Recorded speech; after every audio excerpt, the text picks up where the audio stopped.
Hello, welcome to my presentation on music literacy. I am Amanda Rindlisbach. I am the General Music and Choir Director at Highland Middle School in Hobbs, New Mexico. Today, we are going to talk about the basic building blocks of music literacy.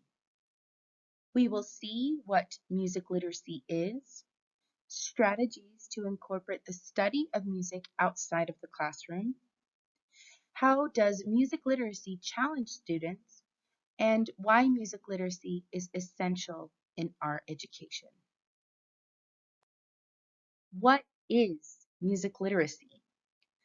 Well, music literacy is the ability to read, write, understand, and communicate music in its written and symbolic forms. Just as literacy in language involves reading, writing, and understanding text, music literacy involves proficiency in musical notation, terminology, and concepts.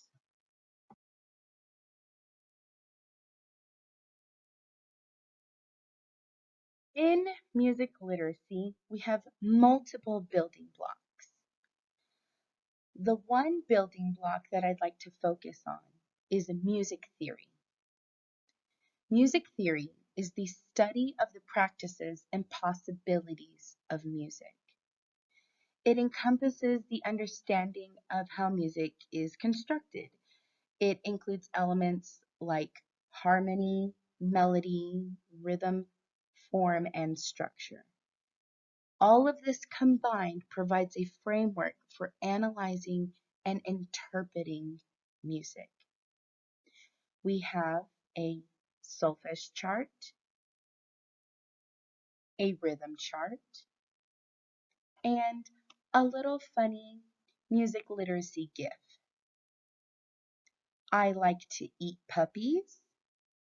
No, that's not what it says. It says, I like to eat. I like puppies.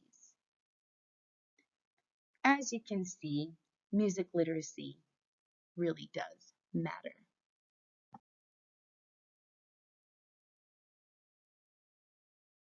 The first building block of music theory that I like to start with from the very beginning with my general music and choir classes would be rhythm. Rhythm is a pattern of beats, durations, and accents that create a sense of timing and groove. Or it's the organization of time with sound and silence.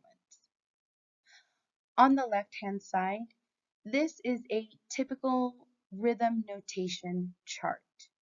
It gives you the basics and it breaks it down even smaller. We use this same chart, but as you can see on the right-hand side, ours is slightly different. We typically call this our rhythm Christmas tree. I have the students create these at the very beginning of the school year so that they can have them inside their folders to remind them constantly what our rhythm Christmas tree consists of. The whole note at the very top of the chart acts as our star. The half notes, quarter notes, and eighth notes all act as multiple branches that just contribute to our Christmas tree.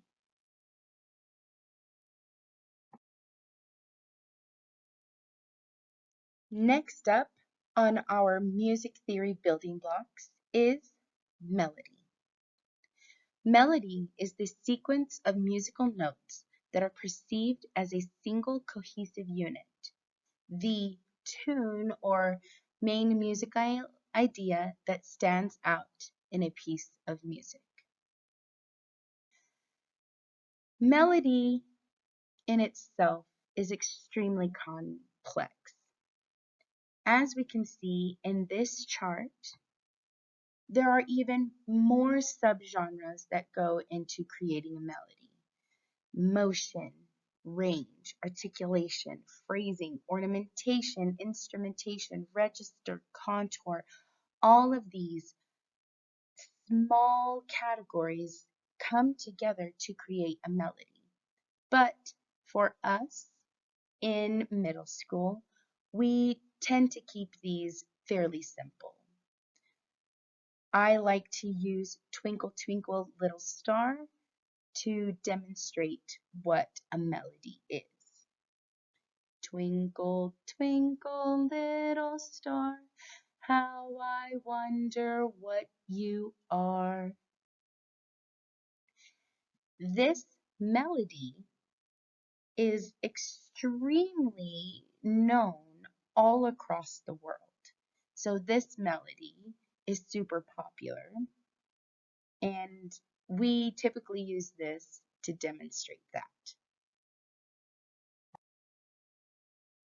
Next, we have form/structure.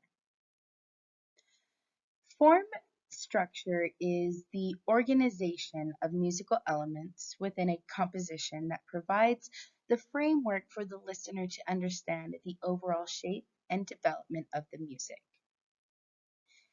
In our example, we will be analyzing Crazy. Form and structure is extremely important in music. It helps the students determine certain patterns within a certain piece of music. As you can see, we have our A section, or our main melody, at the top, highlighted in yellow.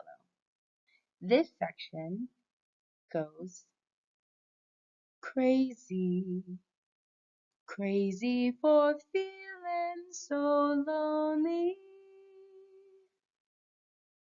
That is known as the main melody. Now, right below it, you have an A with an asterisk. This is called A prime, or same melody but different words. I knew you'd love me as long as you wanted.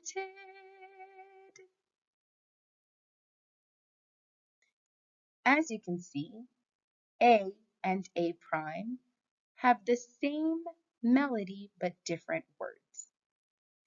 And then in pink, right below that, we have the B section, which is not the same melody or the same words.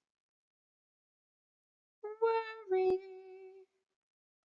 why do I let myself worry? And then it uses the second half to propel it to the end. Wondering, what in the world did I do? Which leads us to A double prime, which brings back the original melody while moving it forward to the end. Crazy for thinking that my love could hold you. I'm crazy for trying, crazy for crying, and I'm crazy for loving you. And as we can see, at the end there is a double bar line indicating that that is the end of that piece. Now, musical terminology is quite dense as well, but vocabulary is extremely important. In music, we have a specialized vocabulary that is used to describe and discuss various aspects of music. The first picture is something that is geared towards more of the structure of the music. We have bar line, staff, measure. We have accidentals such as sharps, flats, or even things like slurs or fermatas. These are super important for the musician to learn how the music is structured. The second picture is more towards the color of the piece. Most of our terminology is in Italian because Italy was at the forefront of musical compositions. To this day, we still use those, such as allegro, moderato, poco a poco, andante. Again, this helps color our music. And as you can see, my students on the right-hand side like to use a word chart to help them with these musical terminologies. They have the word, definition, and symbol. These charts are also kept within their folders to help them throughout the year so that they can become more familiarized when looking at a new piece of music.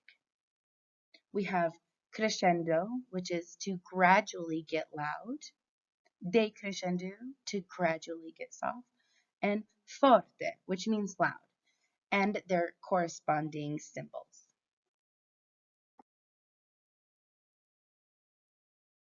As we are all aware, getting students interested in continuing their learning outside of school is difficult. But in order for the students to gain a deeper understanding of music, we must ensure the studying continues outside of the classroom as well.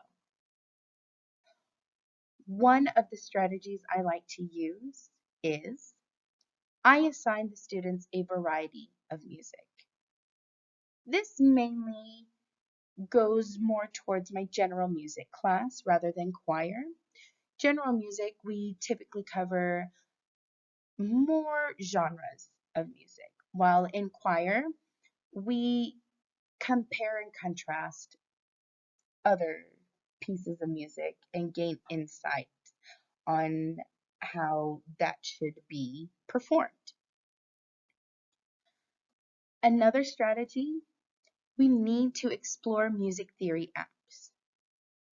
The icon you see on the screen is from MuseScore.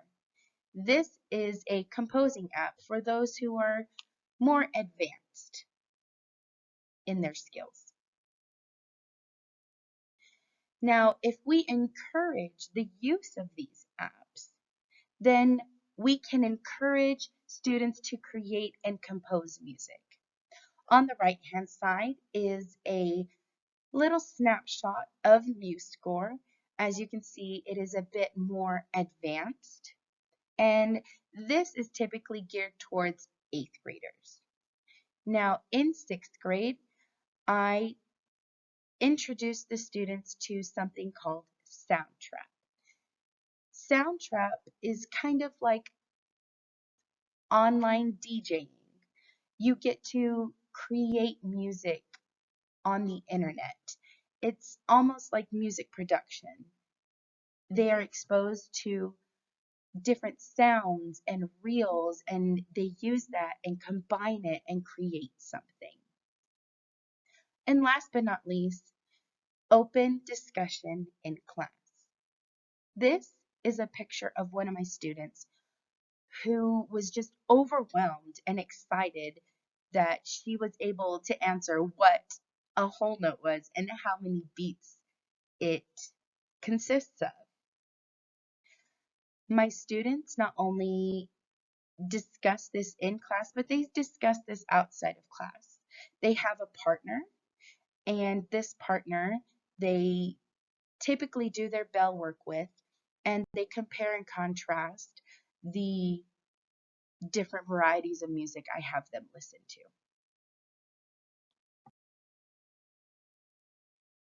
How does music theory challenge our students? Well, It offers a complexity of concepts. Music literacy encompasses a wide range of concepts from basic notation and rhythm, like you saw in our charts from our students, to advanced harmonic analysis and compositional techniques, like the use of MuseScore or soundtrack. It also provides abstract thinking. When music theory is learned and understood, students will be able to manipulate musical elements and interpret them from their own perspectives. Like I said previously, my students have a buddy system. Typically, what will happen is I will give them a new piece of music. They must analyze and read the music and come up with a conclusion on their own.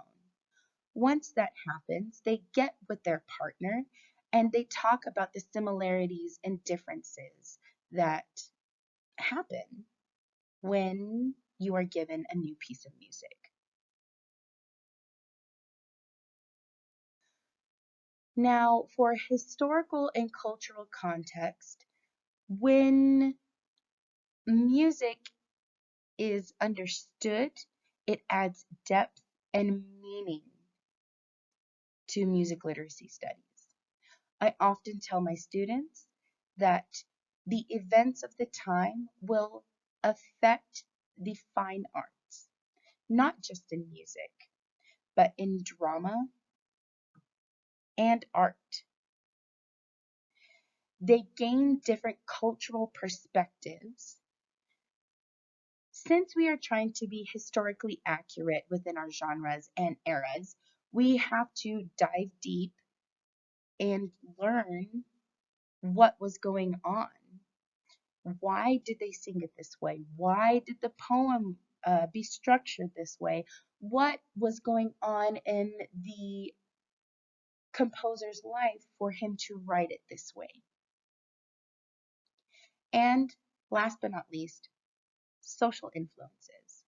And not just from peers, but social media influences like TikTok, Instagram, Twitter, because they have access to all of this knowledge. They are able to use these influences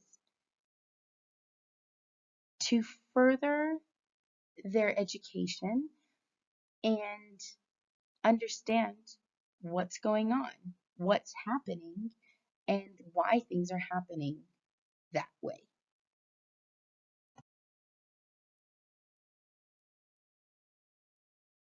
And now, why music theory is essential in education. First off, we have music theory as a foundation of musical understanding. It provides a vocabulary necessary for understanding how music works. It teaches students about elements such as melody, harmony, rhythm, and it enables them to analyze, interpret, and appreciate music on a deeper level. Development of musical skills. Studying music theory enhances students' musical skills, including reading notation, ear training, and critical listening. These skills are not only valuable for musicians, but also contribute to cognitive development, including pattern recognition, memory, and attention to detail. Enhancement of creativity and expression. Students are able to express themselves creatively through composition, improvisation, and interpretation. It provides a framework for exploring different musical ideas, experimenting with sound, and communicating emotions and ideas through music. Integration across disciplines. This is my favorite part. Music theory intersects with various academic disciplines, including mathematics, physics, language arts, and of course, history. This study encourages the interdisciplinary thinking and connections. It promotes a holistic approach to education. Music theory promotes critical thinking and lifelong learning. Analyzing and applying music theory concepts requires a lot of critical thinking skills, problem-solving abilities, and attention to detail. Students are able to identify patterns, relationships, structures within musical compositions. This will foster analytical and creative thinking skills that can be transferred to other domains across the education system. Overall, music literacy is essential to education because it fosters everything that we are trying to instill in our students: creativity, critical thinking, cultural understanding. It will open our students' eyes and make them realize that the enrichment of musical literacy can enhance their lives and help them in multiple different things, not just music.